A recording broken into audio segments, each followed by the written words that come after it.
Hi friends, എല്ലാവർക്കും രുചിഭേദങ്ങളിലേക്ക് സ്വാഗതം.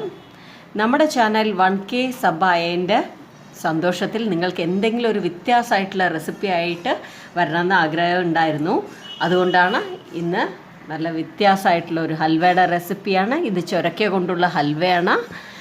എൻ്റെ ചാനൽ ആദ്യമായിട്ട് കാണുന്നവരാണെങ്കിൽ ഒന്ന് ആ സബ്സ്ക്രൈബ് ബട്ടൺ ക്ലിക്ക് ചെയ്യണേ. അപ്പോൾ തൊട്ടടുത്തൊരു കുഞ്ഞ് ബെല്ലൈക്കൺ വരും, അതും ക്ലിക്ക് ചെയ്താൽ ഞാനിടുന്ന വീഡിയോസിൻ്റെ നോട്ടിഫിക്കേഷൻസ് നിങ്ങൾക്ക് ഉടനെ തന്നെ കിട്ടുള്ളൂ. ഞാനിന്ന് മീഡിയം സൈസിലുള്ള ഒരു ചുരക്കയാണ് എടുത്തിരിക്കുന്നത്. ഇതിൻ്റെ 2 ഭാഗം കട്ട് ചെയ്തിട്ട് നമുക്ക് ഇതിൻ്റെ മേൽഭാഗത്തുള്ള തോല് ചീവിയെടുക്കാം. നമ്മൾ സാധാരണ ചുരക്ക കൊണ്ട് കൂട്ടാൻ, തോരൻ, കൂട്ടക്കയെല്ലാം ഉണ്ടാക്കാറ്.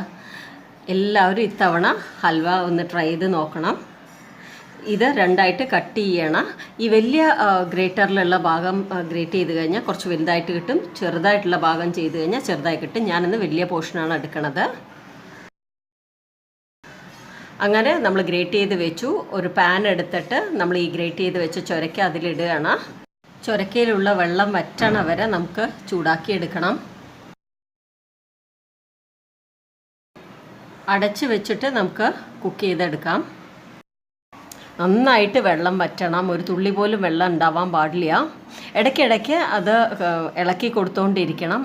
ഏകദേശം ഒരു 5 to 7 മിനിറ്റിനകം വരെ ഇത് നന്നായിട്ട് വെള്ളമൊക്കെ വറ്റി കുറച്ചൊന്ന് വെന്ത് കിട്ടും.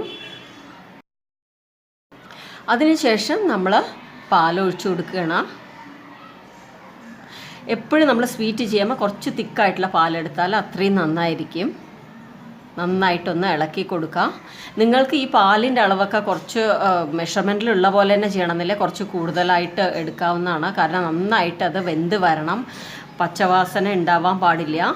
നന്നായിട്ട് വെന്ത് കിട്ടിയിട്ടുണ്ട്. ഇനി നമുക്ക് പഞ്ചസാര ഇട്ട് കൊടുക്കാം. അതും വീണ്ടും നന്നായിട്ട് ഇളക്കിക്കൊണ്ടിരിക്കുക.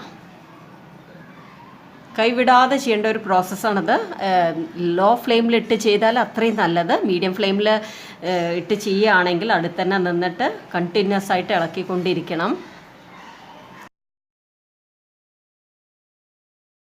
ഞാൻ കുറച്ച് ഗ്രീൻ ഫുഡ് കളർ ചേർക്കുകയാണ്. ഇത് ഓപ്ഷണലാണ്, വീട്ടിൽ ചെയ്യണവർ അത് ചെയ്യേണ്ട ആവശ്യമില്ല. ജസ്റ്റ് ഒരു ഭംഗിക്ക് വേണ്ടിയിട്ട്, വീഡിയോയിൽ നന്നായി കാണാൻ വേണ്ടിയിട്ട് അത് ചെയ്യുന്നത്. ഈ സമയം മുതൽ നമുക്ക് കുറച്ചായിട്ട് നെയ്യ് ചേർത്ത് കൊടുക്കാം.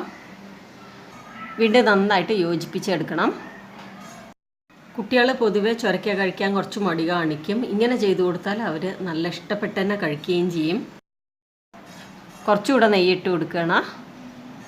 നന്നായിട്ട് വെന്ത് കിട്ടിയ ശേഷം മാത്രമേ നമ്മൾ പഞ്ചസാര ചേർക്കാൻ പാടുള്ളൂ, അല്ലെങ്കിൽ അതിൻ്റെ പച്ചവാസന അങ്ങനെ തന്നെ ഉണ്ടാവും. ഇത് ആക്ച്വലി കഴിക്കണ സമയത്ത് ചുരക്കയാണെന്നേ അറിയില്ല, പറഞ്ഞാൽ മാത്രമേ അറിയുള്ളൂ. നന്നായിട്ട് തിക്കായിട്ട് വരണം. ഈ സമയം ഞാൻ കോവ ചേർത്ത് കൊടുക്കുകയാണ്. ഇത് വീട്ടിലുണ്ടാക്കിയ ഹോം മെയ്ഡ് കോവയാണ്. ഇതിൻ്റെ ലിങ്ക് ഞാൻ ഡിസ്ക്രിപ്ഷൻ ബോക്സിലിടാം. കാണാത്തവരുണ്ടെങ്കിൽ ഒന്ന് കണ്ടു നോക്കൂ. വളരെ എളുപ്പത്തിൽ ചെയ്യാൻ പറ്റണ ഒരു കാര്യമാണ് കോവ. ഇതിപ്പോൾ സൂപ്പർ മാർക്കറ്റ്സിലൊക്കെ അവൈലബിൾ ആണ്. ഇത് ഞാൻ ചേർക്കുന്നത് ഷുഗർലെസ് കോവയാണ്. നിങ്ങൾ ഷുഗറുള്ള കോവ ചേർക്കുകയാണെങ്കിൽ മധുരം അത് നോക്കിയിട്ട് വേണം ഇടാനായിട്ട്. നന്നായിട്ട് മിക്സ് ചെയ്ത് കൊടുക്കണം. ഈ കോവയും ചുരക്കയും എല്ലാം കൂടെ നന്നായിട്ട് മിക്സായിട്ട് ഒരുപോലെ ആവണം. നിങ്ങൾക്ക് ഇൻ കേസ് നിങ്ങൾക്ക് കോവ കിട്ടിയില്ലെങ്കിൽ പാൽപ്പൊടി ചേർക്കാം, പിന്നെ കണ്ടൻസ് മിൽക്ക് ചേർക്കാം. ഇതൊക്കെ ഓരോരുത്തരുടെ ഇഷ്ടം പോലെ ചെയ്യാവുന്നതാണ്. എന്താണ് നമ്മുടെ കയ്യിൽ അവൈലബിൾ ആയിട്ടുള്ളത് അത് വെച്ച് നമുക്ക് ഉണ്ടാക്കാൻ പറ്റും. ഇതന്നെ വേണമെന്നില്ല. ഇതിട്ട് കഴിഞ്ഞാൽ നല്ല റിച്ച് ടേസ്റ്റ് കിട്ടും.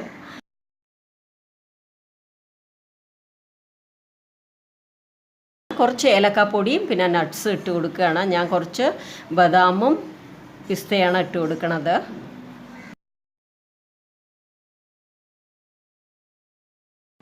കുറച്ച് നെയ്യ് കൂടെ ഫൈനലായിട്ട് ചേർത്ത് കൊടുക്കാം. എല്ലാവരും ഈ റെസിപ്പി ട്രൈ ചെയ്ത് നോക്കൂ. നല്ല ഡെലീഷ്യസ് ആയിട്ടുള്ള ഒരു സ്വീറ്റാണത്. കുറേ അധികം ഹെൽത്ത് ബെനിഫിറ്റ്സ് ഉള്ള വെജിറ്റബിളാണ് ചുരക്ക. മാത്രമല്ല റിച്ച് ഇൻ ഫൈബർ കണ്ടൻ്റാണ്. അതുകൊണ്ട് എല്ലാവരും ഇത് ഇൻടേക്ക് ചെയ്യാൻ ശ്രമിക്കുക. കണ്ടില്ലേ, നമ്മുടെ ചുരക്ക ഹൽവ റെഡി ആയിട്ടുണ്ട്. ചുരക്ക വേവണ സമയം മാത്രമേ വേണ്ടൂ, ബാക്കിയെല്ലാം പെട്ടെന്ന് ആയി കിട്ടും. എല്ലാവരും ഈ റെസിപ്പി ട്രൈ ചെയ്ത് നോക്കി എനിക്ക് ഫീഡ്ബാക്ക് അറിയിക്കണം. നിങ്ങൾക്ക് ഈ വീഡിയോ ഇഷ്ടമായിട്ടുണ്ടെങ്കിൽ മാക്സിമം ഷെയർ ചെയ്യണം. മറക്കാതെ എൻ്റെ ചാനൽ സബ്സ്ക്രൈബ് ചെയ്യണേ. Thank you all.